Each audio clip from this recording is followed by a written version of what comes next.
but we're going to try this again.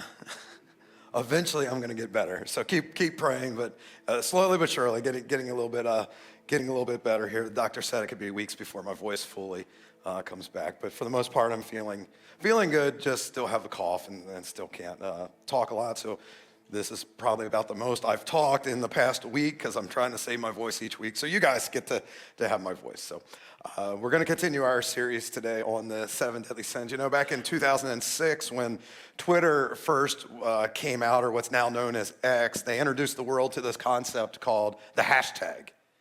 And what a hashtag does is it allows you to connect with other people on things that are sort of similar to you. So if you're not familiar with the hashtag, maybe you get a new pair of shoes. And so you'll like post a picture and other Facebook and Instagram and like TikTok, they've all done this too. But what you'll do is you'll post a picture and then maybe a little description, and then you'll do like a hashtag of cool shoes or hashtag new shoes, or maybe you do hashtag Nike if you got Nikes. And what this does, and for those of you that are not familiar with the hashtag, it looks like the pound sign on your computer or on your phone. But what it allows you to do is connect you then to other people that have a similar interest than what you have. And so if you want to see everybody that got new shoes, hashtag new shoes, you just search for new shoes, hashtag new shoes, and you see every single post that has that there. Now on Instagram right now, 3 of the most popular hashtags are hashtag travel, hashtag gym life, G-Y-M life, gym life, and then hashtag what is it? Oh, food porn. Food porn, right? So people are like, oh, look at this. This is something you want to see, right? Look at all my food that I'm eating right now. So people can search for these different things. And again, it gives sort of these similar interests.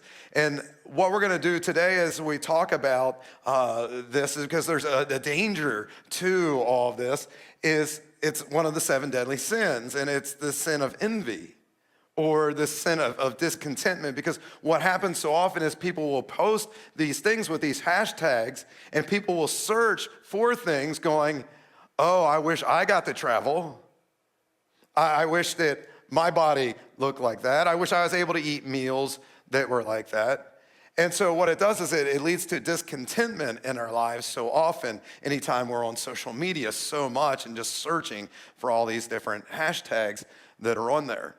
And it's weird because researchers have said that right now in 2024, we have more than we've ever had before. And this isn't just Americans. Globally, we are the wealthiest we have ever been. We have never had more things than we do now. We have never had more opportunities than we do now. But yet researchers also say that one of the top things that is going on in people's lives is this discontentment. This whole sense of having envy. And I've shared this before. Oftentimes what happens is, like on social media, the reason that we have all this envy and jealousy and discontentment is because we're comparing our everyday 24/7 life to the highlights that other people post on social media. Because for the most part, that's the only thing that people post is the good things that are going on in their lives. And so we see all the good and we compare their highlights to my everyday normal life that I'm living. And I'll just give you a couple examples. So last month I was down in Costa Rica and I posted, pictures. And it is a beautiful country. There's like lots of great things. And so you can see that and you can go, why don't I ever get to travel like that?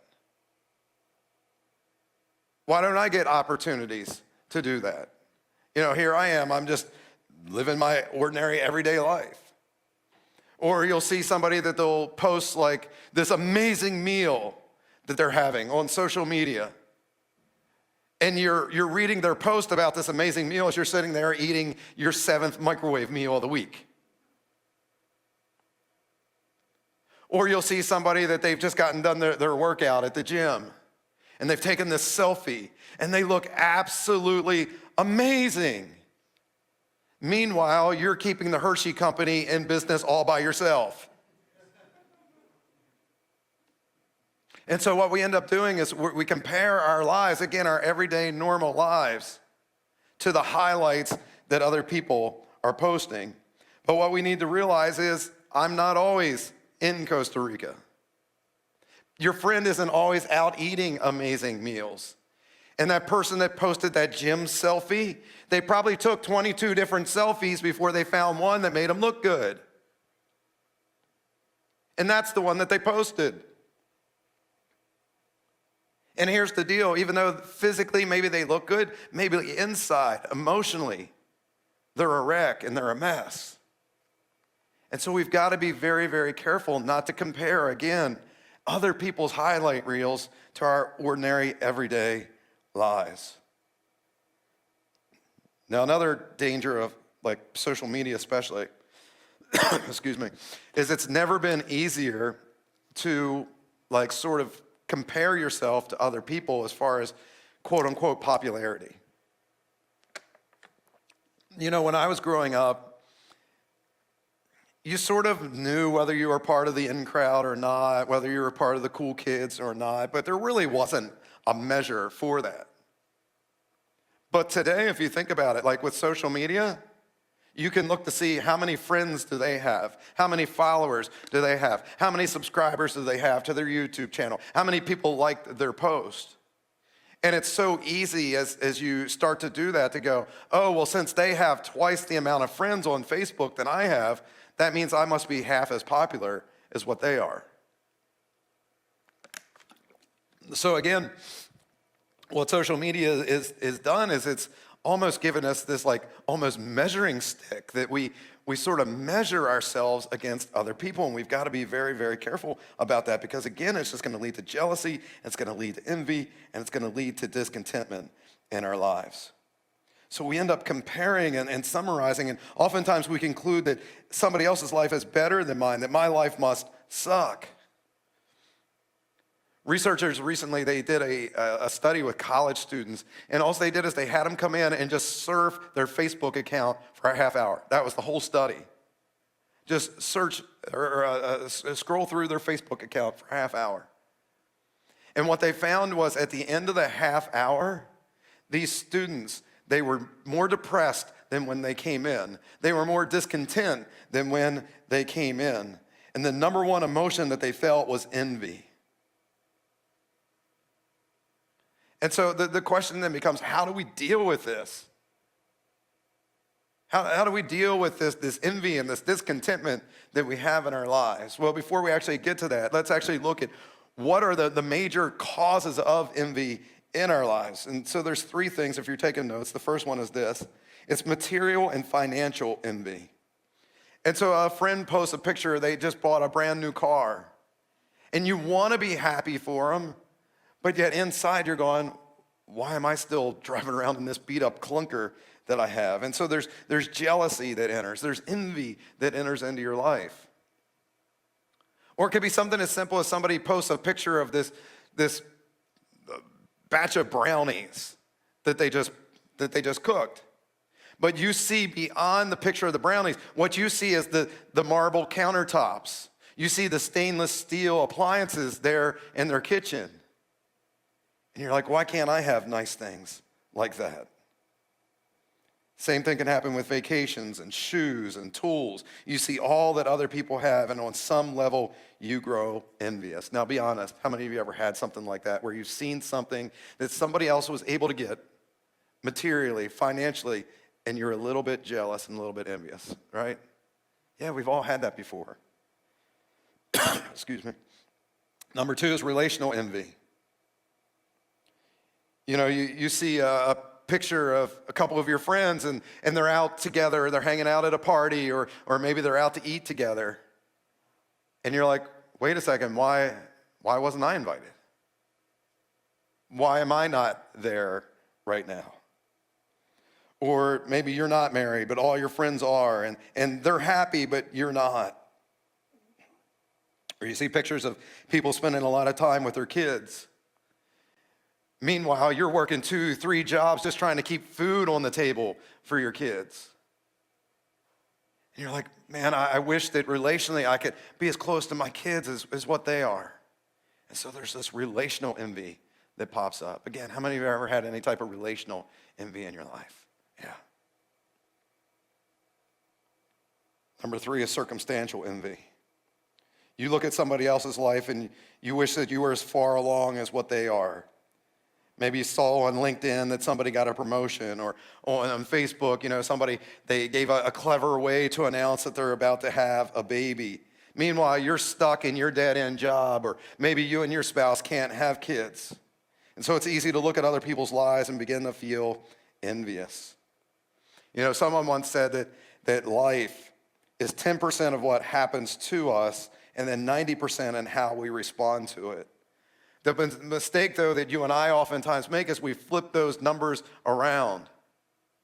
And we think that there's just nothing that we can do, that we have little choice in how we respond, but that's not true.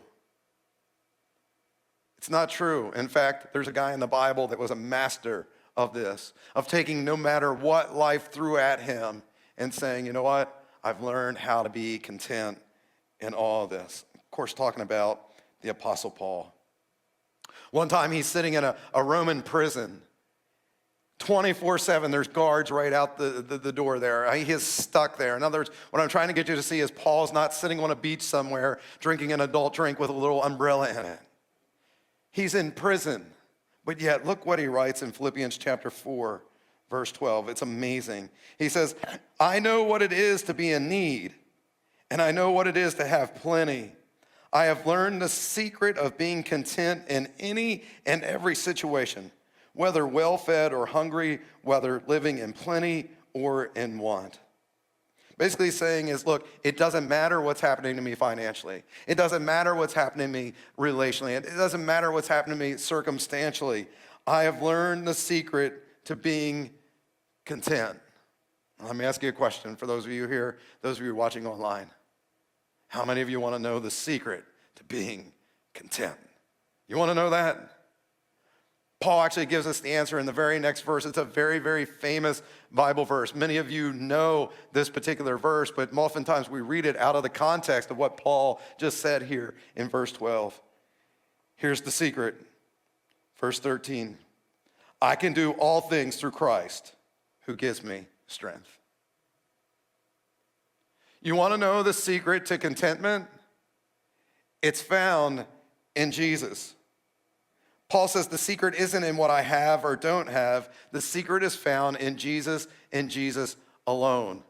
And he says, whether I'm well-fed or whether I'm hungry, whether I'm rich, whether I'm poor, whether I'm alone or with a group of people, I can do all things through Christ who gives me strength.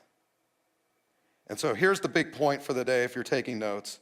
Until I realize that Jesus is all that I have, I'll never appreciate that Jesus is all that I need. We need to get to the place in our lives that Jesus is the only thing that we need. That as long as I have Jesus, I have enough. It doesn't matter if I'm rich or poor. It doesn't matter about my relationships. It doesn't matter about anything else. I can do all things through Jesus. I can do all things through Christ who gives me strength. As long as I have Jesus, that's enough. So again, until I realize that Jesus is all that I have, I'll never appreciate that Jesus is all that I need. He has to be your everything, because you can search and search and search for all the likes and all the followers in the world. You can try to win the praise and the approval of people. You can try to get all the material stuff, but until Jesus is the only thing that you want and Jesus is the only thing that you need, you're always going to wrestle with discontentment and envy. And why is that? Well, I've said this to you for many years now. People will always let you down, but Jesus never will. Let me say that again. I don't care who it is in your life. At some point, they are going to let you down. People will let you down, but Jesus never, ever will. And it's the same thing with the stuff in your lives. You buy that new shiny object, and you think this is going to bring me contentment. And maybe it does for a couple hours or a couple weeks, maybe even a month or a year. But eventually, that new shiny object isn't going to be new any longer. It's going to break, it's going to get stolen, it's going to wear out, it's going to go out of style, and you're no longer going to be content. Things will always let you down, but Jesus never, ever will. We've got to learn to be content with him.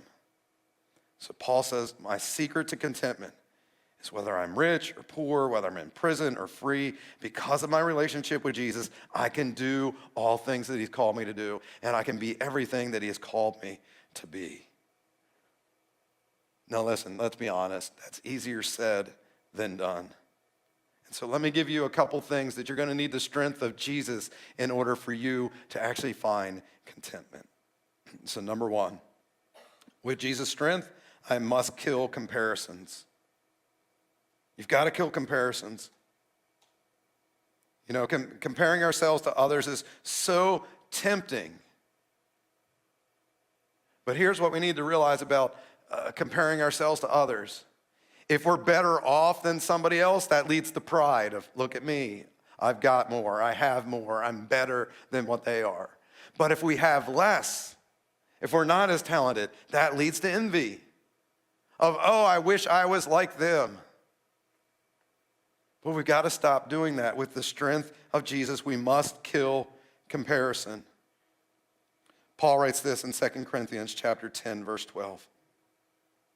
We do not dare to classify or compare ourselves with some who commend themselves.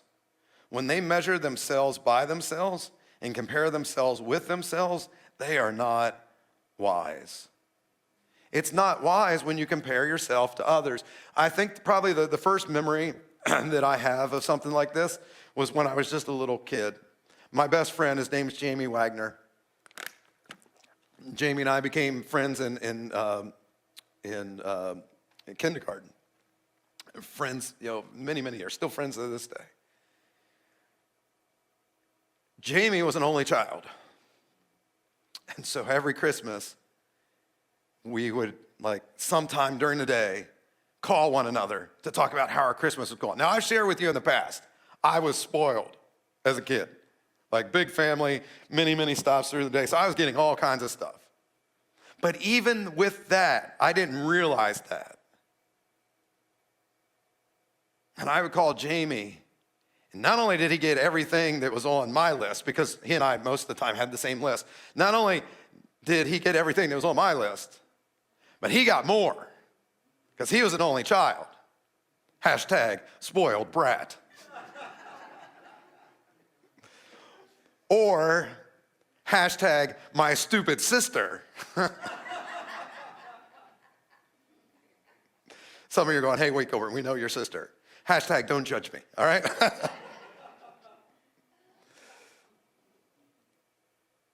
But I remember it was this envy of, why does he get all this stuff and I don't get this stuff? Any of you ever have that as a kid, that your friends were getting things that you wished that you were getting? Was I the only one? I see. Okay, there we go. Some hands and some heads going. All right. Here's the deal, though. This doesn't stop when we're just little kids. It follows us right into adulthood, doesn't it? That we see what other people are getting and we're like, why can't I have that? We never, ever outgrow it. And again, this is so dangerous. Jesus' brother James, he writes this in James 3, 14 to 15. But if you harbor bitter, what? If you harbor bitter envy and selfish ambition in your hearts, do not boast about it or deny the truth. Such wisdom does not come from heaven, but is earthly, unspiritual, and what's he say? It is, what is it? It's demonic. James says that envy is demonic. No wonder one of the 10 commandments is that thou shalt not covet what your neighbor has. Coveting, that's a form of envy. And so we have got to kill this comparison game in our lives because it's unhealthy, it's sinful. James says it's demonic. And so how do you kill it? Well, for some of you, maybe it means taking a break from social media or limiting the amount of time each day that you're on social media. Maybe you got to stop watching the home shows because you're sitting there in a beautiful home, but you're seeing all these renovations that are being done in other people's homes, and you're like, well, I don't have that, and I don't have that, I don't have that. And again, you're sitting in a very beautiful home, but you're just comparing, and envy is creeping into your heart. Maybe you need to cancel a subscription to magazines about boats or cars or beauty, whatever it is. Now, in addition to getting rid of some things, here's something else I want to suggest to you. Learn how to actually be happy about other people's success. Be happy when other people get the things that you don't have. Take some time to celebrate them and a moment to say, God, continue to bless them. In the same way that I've said to you in the past that it's hard to stay mad at somebody if you're truly praying for them, it's the same way here. It's hard to be envious of someone if you're truly asking God to bless what they've gotten, whether it's a promotion or a vacation, a brand new baby, a new car. Those prayers of blessing are going to purify your heart.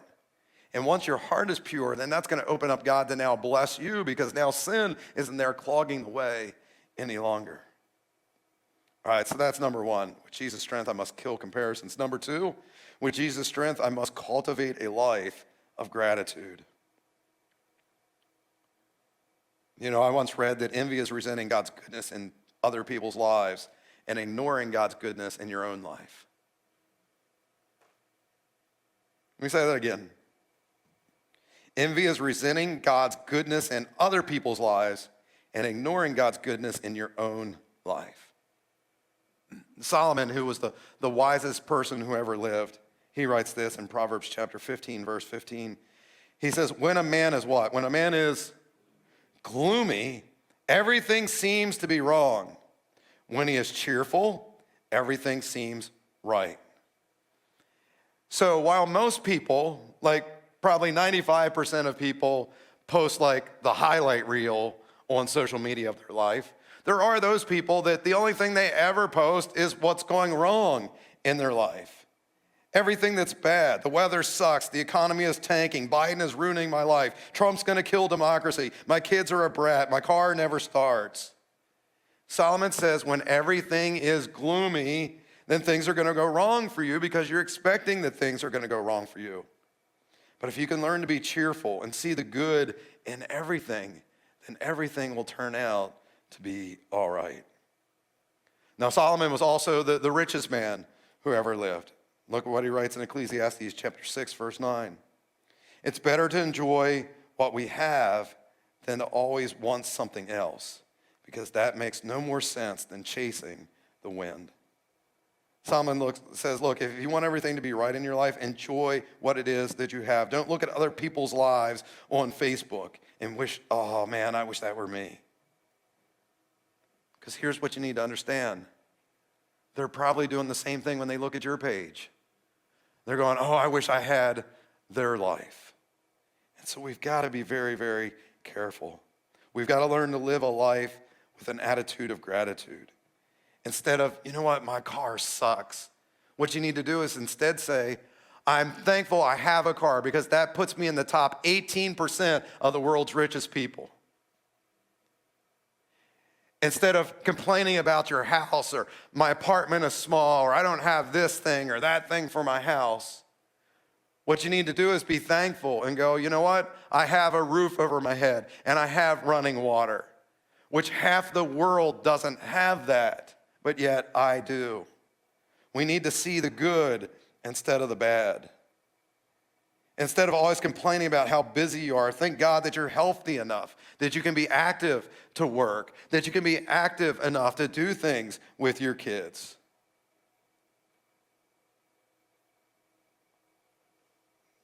Look, when life is good, thank God for his blessings. And when life is bad, thank God. Thank God even in the midst of that he's going to take what Satan has meant for evil, he's going to turn it around. He's going to use it for good. Paul says the secret of contentment, whether you have plenty or whether you're in need, is in Jesus. It's Jesus who will give you the strength to kill comparison, and it's Jesus who's going to give you the strength to live a life of gratitude. And so my prayer for you is this. If Jesus is the only one who can give you those things, then my prayer is that you would seek him with everything that you have. Seek him with all of your heart, mind, soul, and strength. And do as Jesus said, seek first the kingdom of God and his righteousness. Then all the other things are going to be given to you as well. Literally, Jesus gives us there the formula for you can have your cake and eat it too. You can't have it all. But you just got to put things in proper perspective. That Jesus is first. And until he is everything that you need, you're always going to live a life of discontentment. You're always going to live a life of envy. But envy is dangerous. James says it's demonic. It's one of the 7 deadly sins. So we can't live that way anymore. So let's kill comparison. And let's live a life with an attitude of gratitude. Let's pray. Father, I thank you for this day. I thank you for this opportunity to once again gather together to worship you and to hear from your word and to look at these things that you warn us against. And you warn us so strongly to the point of calling it demonic, this whole sin of envy. And so, Lord, I pray that the words that I've shared here today through the power of your Spirit, Lord, would be words that would go deep into people's hearts and that they would take practical next steps in their lives to kill the comparison game and to really live this life with an attitude of gratitude. And Lord, again, we've seen the statistics as the last couple of decades with the rise of social media of how that has just like brought envy higher and higher and higher in so many people's lives. And so, Lord, if that's the issue for people, I pray that they would cut back or just cut it out completely. Lord, help us. Help us to live for you and for you only. Help us to understand that the secret of contentment is that we can do all things through Christ who gives us strength. You're going to give us that strength that we need. And so help us to tap into the power of your Spirit each and every day and in each and every way that we need. And I pray this in Jesus' name. Amen.